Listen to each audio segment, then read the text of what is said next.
Hello guys, स्वागत है आपका अपने यूट्यूब चैनल विकी के एक्सपेरिमेंट में। आज हम करने वाले हैं कुछ नया एक्सपेरिमेंट।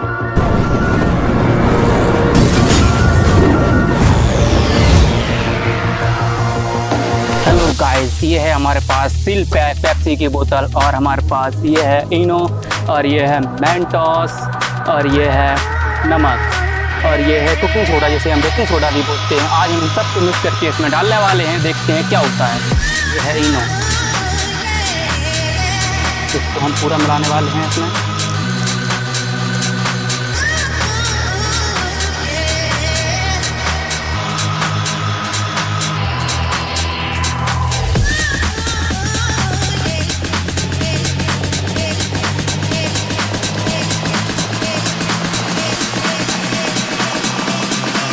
ये है बेकिंग सोडा, जैसे हम कुकिंग सोडा बोलते हैं, इसको भी मिलाते हैं।